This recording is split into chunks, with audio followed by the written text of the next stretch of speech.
You did not choose obedience, you were conditioned for it. And the version of you that keeps asking, why do I feel so stuck? It might be an energetic contract that you never actually signed. If you've ever felt guilty for speaking up, if you've ever felt fear when setting a boundary, or even confusion when doing all the healing things still leaves you frozen, this is the video you didn't know you needed. We're breaking energetic contracts with compliance, and by the end of this episode, you'll know exactly what that means, how to spot it in your life, and how to start unraveling it for good.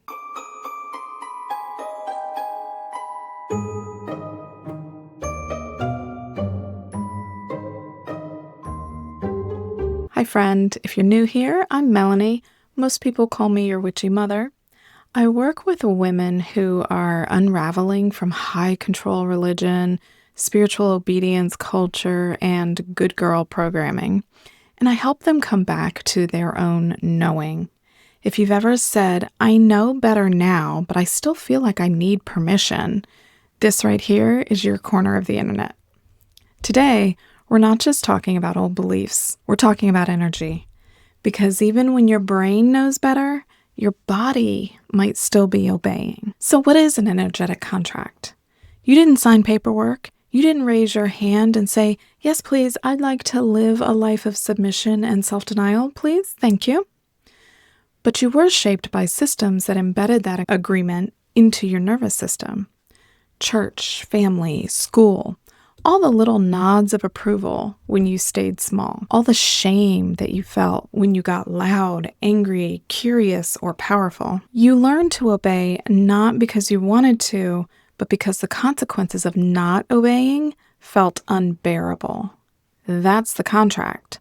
It's energetic. It lives in your reactions, your patterns, your chronic guilt. So how do you know if you're still under the contract? Here's how you know you've still got some lingering cords. You feel guiltier for saying no than for abandoning yourself. You apologize before asking for something that you need. I'm sorry, can you please get me a glass of water? I'm sorry I'm such a burden. I've said that. You're afraid to want too much. You shrink when you succeed because it makes you not relatable. You feel like you're being bad when you're finally being honest. What's one rule that you're still obeying that you did not choose, you didn't agree to? So some things that I've heard as I've helped clients work through this. But I left the church years ago. I've been spiritual for like 20 years. Yeah, me too. But trauma doesn't ask if you go to Sunday school. It asks if you still flinch when your truth is louder than their comfort. But I'm spiritual now. I'm not religious. Cool.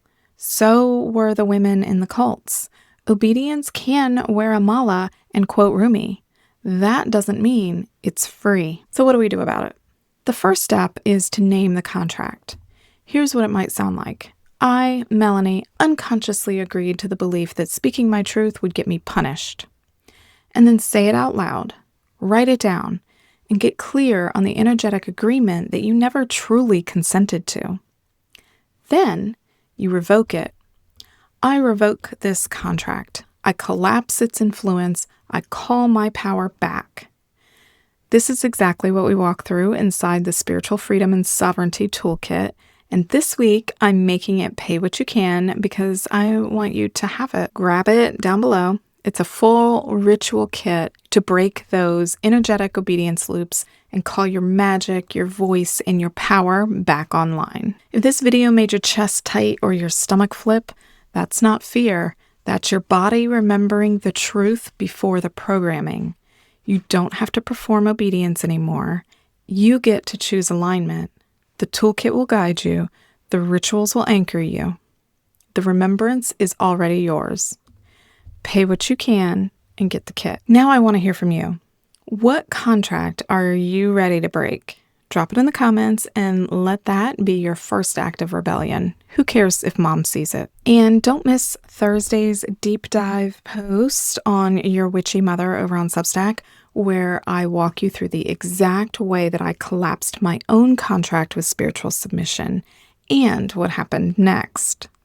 Share this video if you know someone else who needs to cut their cord too.